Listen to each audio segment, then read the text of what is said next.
রথযাত্রা লোকারণ্য মহা ধুমধাম, ভক্তেরা লুটায় পথে করিছে প্রণাম। পদ ভাবে আমি দেব, রথ ভাবে আমি, মূর্তি ভাবে আমি দেব, হাসে অন্তর্যামী। নমস্কার বন্ধুরা, আষাঢ় মাস এলেই আমাদের চারপাশে চেনা প্রকৃতিতে এক অদ্ভুত সাজো সাজো রব পড়ে যায়। কাঁসর, ঘণ্টা, করতালের আওয়াজে মুখরিত হয়ে ওঠে আপামর বাঙালির আকাশ বাতাস। লাখো লাখো মানুষের সেই চেনা লোকারণ্য, মহা ধুমধাম, জিলিপি আর পাঁপড় ভাজার চেনা সুবাস, আর সেই ভিড়ের বুক চিরে এক সুরে গর্জে ওঠা এক মহাজাগতিক ধ্বনি, জয় জগন্নাথ।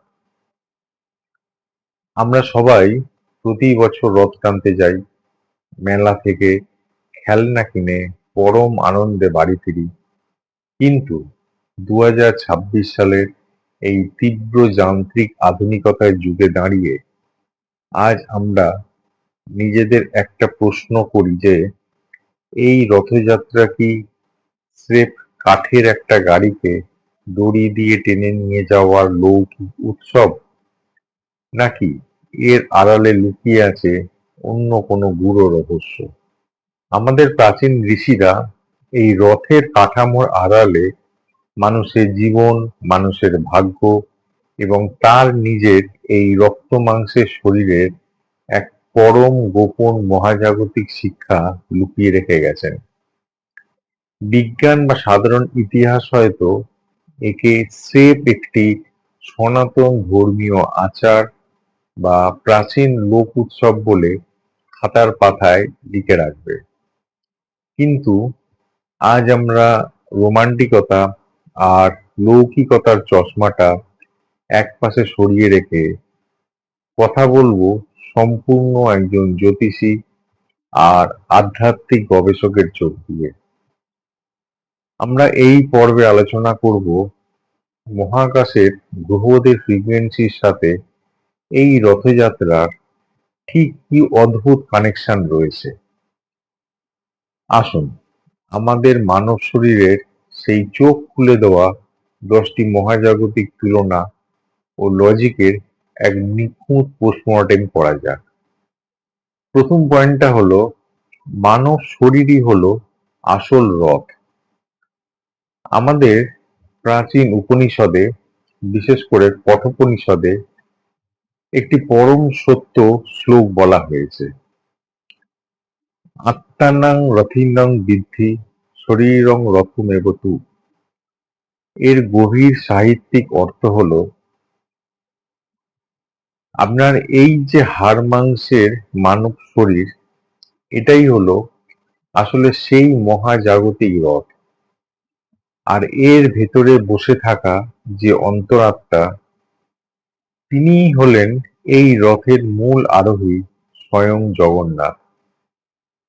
এই শরীর রথের 5টা ইন্দ্রিয় অর্থাৎ চোখ, কান, নাক, জিভ এবং ত্বক হলো রথের 5টি গুণঘোড়া।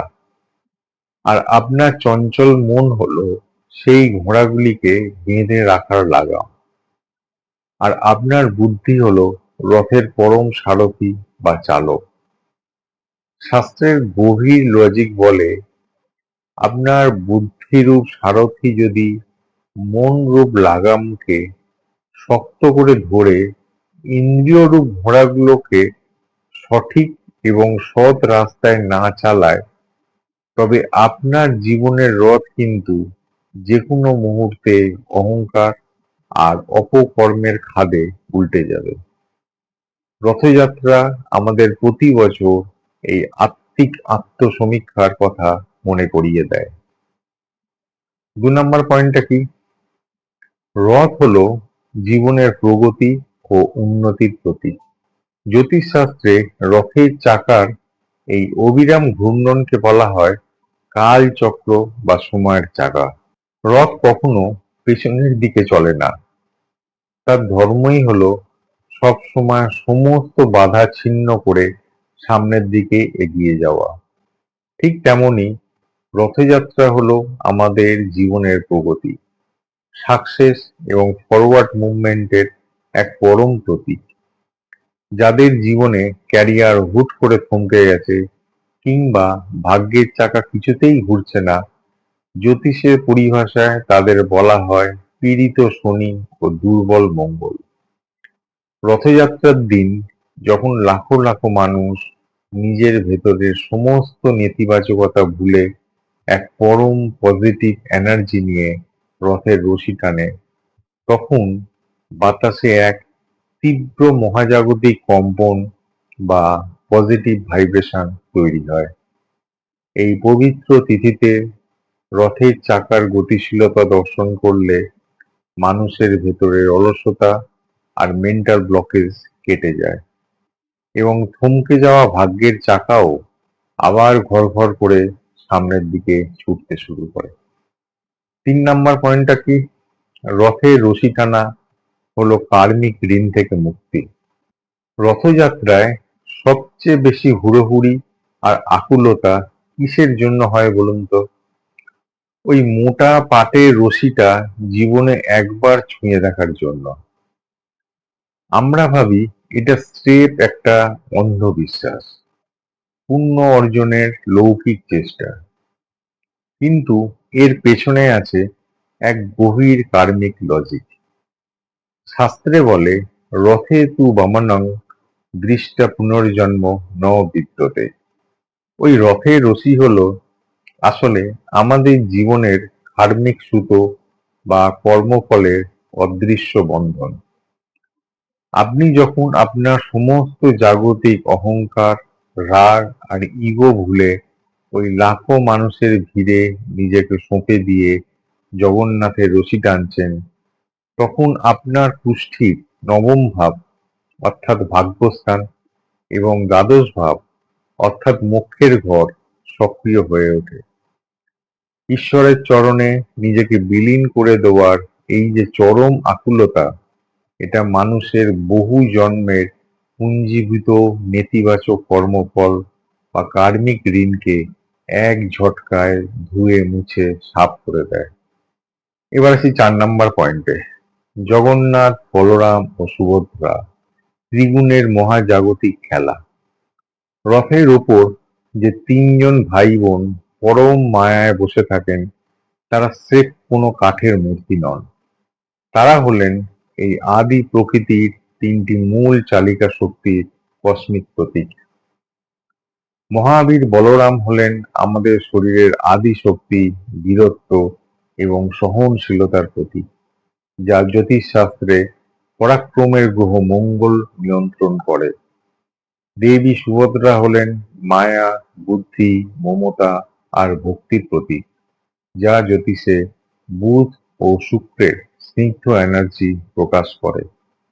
আর স্বয়ং জগন্নাথ হলেন পরম চেতনা, আমাদের আত্মা আর পরম ব্রহ্মের প্রতীক, যা বিশ্ব ব্রহ্মাণ্ডের মূল লাইফ ফোর্স বা সূর্য।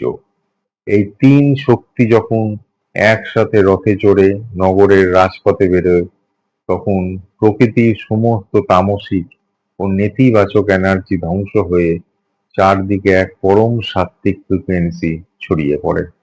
এবার আসি ৫ নাম্বার পয়েন্ট, গুন্ডিচা যাত্রায়।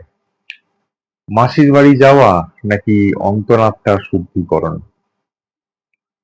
জগন্নাথ দেব যে রথে চড়ে তাঁর মাসির বাড়ি অর্থাৎ গুন্ডিচা মন্দিরে যান, এর পেছনেও এক গভীর আধ্যাত্মিক মেকানিজম আছে।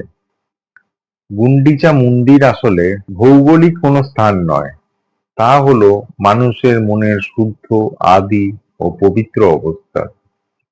আমাদের অবচেতন মন যখন জগতের নানা নোংরা চিন্তা, লোভ, লালসা কিংবা মায়ার কৃত্রিম আসক্তিতে কলুষিত হয়ে যায়, যা জ্যোতিষে রাহু নিয়ন্ত্রণ করে, তখন জগন্নাথরূপী আত্মা রথে চড়ে সেই মনকে আবার পবিত্র ও শুদ্ধ করার জন্য এক অন্তর্মুখী যাত্রা শুরু করে। এটা হলো নিজের ভেতরের অন্ধকার থেকে আলোর দিকে যাওয়ার এক মহাজাগতিক যাত্রা। ৬ নম্বর পয়েন্টটা কি? নম্বর হলো রথের কাঠের কাঠামো। একটা বিশাল রথ দাঁড়িয়ে থাকে তার শক্ত কাঠের কাঠামোর ওপর। এই কাঠ যদি নড়বড়ে বা উইপোকায় খাওয়া হয় তবে রথ মাঝ রাস্তায় ভেঙে পড়তে বাধ্য। ঠিক তেমনি আমাদের শরীরের ভেতরের অস্থিতন্ত্র বা কঙ্কাল হলো এই দেহরথের মূল ভিত। জ্যোতিষশাস্ত্রে হাড় ও কাঠামোর কারক গ্রহ হলেন শনি। শনি যেমন রথের মজবুত নিম বা ফাঁসি কাঠকে স্থায়িত্ব দেয়, তেমনি আমাদের শরীরের হাড়ের শক্তিকেও ধরে রাখে।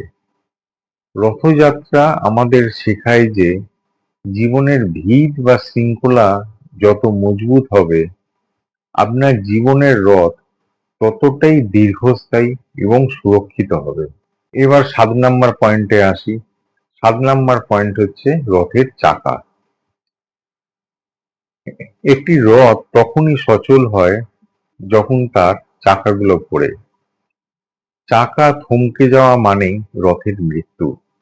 আমাদের মানব শরীরে এই চাকার মতো অনবরত কোন অঙ্গগুলো জীবনের প্রথম সেকেন্ড থেকে শেষ সেকেন্ড পর্যন্ত কাজ করে চলেছে? আমাদের হৃৎপিণ্ড আর ফুসফুস। ফুসফুসের অনবরত শ্বাস নেওয়া আর ছাড়া হলো ঠিক চাকার আবর্তনের মতো। এই অনবরত চলা এবং বাতাসের আদান প্রদানকে নিয়ন্ত্রণ করে বুধ আর চন্দ্রের বায়ুতত্ত্ব।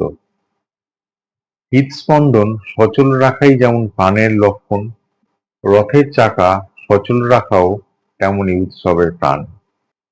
এবার আসি 8 নম্বর পয়েন্ট, রথের চূড়া বা ধ্বজা।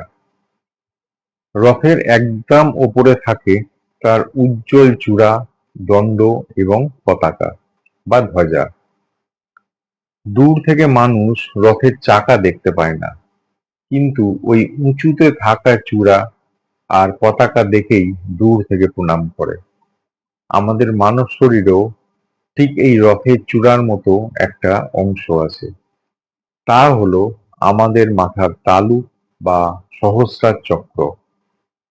এই অংশটি সরাসরি বিশ্বব্রহ্মাণ্ডের পরম শক্তি বা সূর্য ও বৃহস্পতির কসমিক এনার্জিকে ক্যাচ করে। রথের চূড়া যেমন আকাশের দিকে নির্দেশ করে, মানুষের চেতনার লক্ষ্য হওয়া উচিত আধ্যাত্মিকভাবে উঁচুতে ওঠা, নিচের তামসিকতায় ডুবে থাকা নয়। 9 নম্বর পয়েন্ট, রথের সাজসজ্জা। রথকে কত সুন্দর রঙিন রেশমি কাপড়, ফুল, মালা আর আলো দিয়ে সাজানো হয়। বাইরে থেকে দেখলে মনে হয় কত সুন্দর এক রাজকীয় রাজপ্রাসাদ এগিয়ে আসছে। কিন্তু মনে রাখবেন, এই সাজসজ্জা কিন্তু ক্ষণস্থায়ী। উৎসব শেষ হলেই এই মূল্যবান কাপড়, ফুল খুলে ফেলা হয়।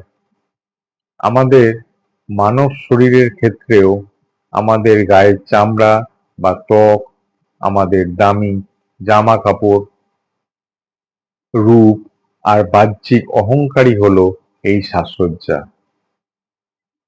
একে নিয়ন্ত্রণ করে শুক্র ও রাহুর নকল মোহ।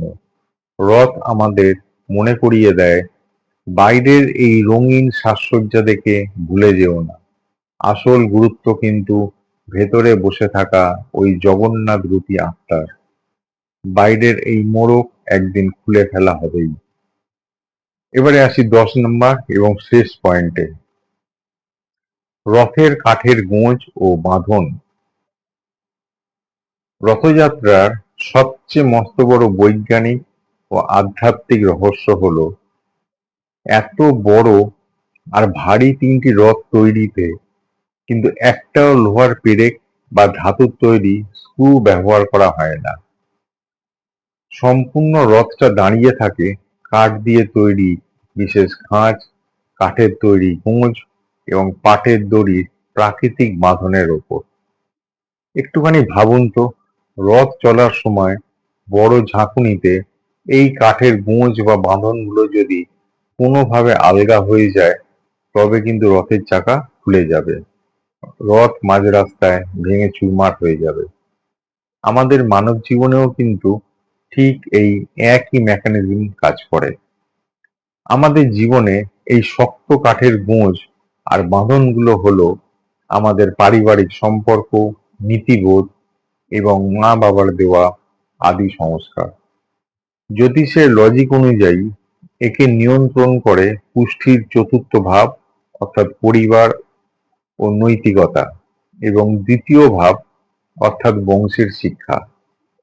আমাদের জীবনে অর্থ বা ক্যারিয়ারের ইঁদুর দৌড়ে যতই উঁচুতে উঠি না কেন, আমাদের জীবনের এই অদৃশ্য গোঁজ অর্থাৎ আমাদের মূল্যবোধ আর মা-বাবার দেওয়া শিক্ষা যদি একবার আলগা হয়ে যায়, তবে বাইরের চাকচিক্য যতই থাকুক না কেন, সমাজের বুকে আমাদের জীবনের রথ কিন্তু টুকরো টুকরো হয়ে ভেঙে পড়তে বাধ্য। রথ আমাদের শেখায় শেকড়ের বাঁধন আর সংস্কারকে কখনোই আলগা হতে দিও না।